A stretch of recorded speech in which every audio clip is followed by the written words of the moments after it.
They're nuts. They're crazy. I'm telling you. Jane is the one that levels it all.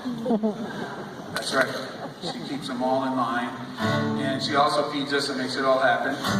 So we're going to play a tune. And I got to confess something to you. I hope you don't mind that I confess in front of everybody, honey. Thanks. My wife is here, so she always gets embarrassed when I talk in front of the group. But we're playing the Lament for Reverend Archie Beaton. And it just so happens that John Mason wrote it, and his son is the bass player in the band, the Airstrap.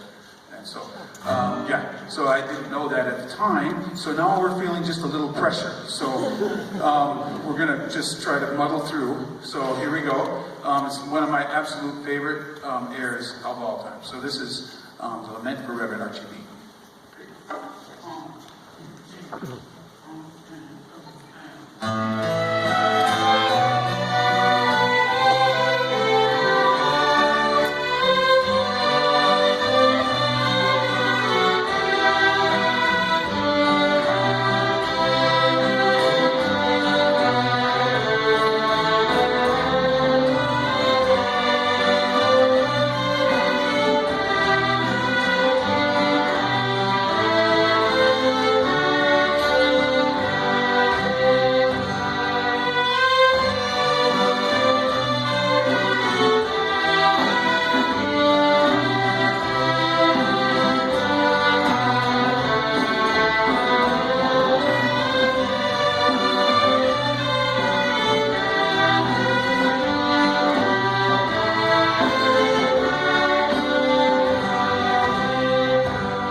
And then we have this gigantic thing that's going to take place after this. It's going to be awesome. You're going to love it.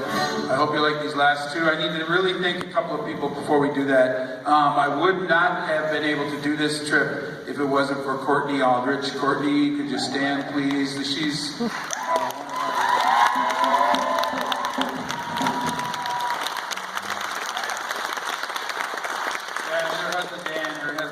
been incredibly helpful. He helped us find a music store in Scotland. We bought stuff. We had fun. It's crazy, lunatic at Stirling. Anyway, road show music. If you ever get a chance, go meet this guy. His name's Steve Doucette. He has been incredibly helpful to us. So there you go. I put a plug in Perth for Steve Doucette. All right, so we're going to play two more. Thanks, Perth parents, for coming along. And we're going to play a little tune by Neil Gow. I actually don't know the name of it. It's a Strass bass, so if you know it, please come and tell me later. I don't. I call it Neil Gow. Then we're going to do Tell Me Ma. So thank you very much for coming in, and here we go.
Thank you.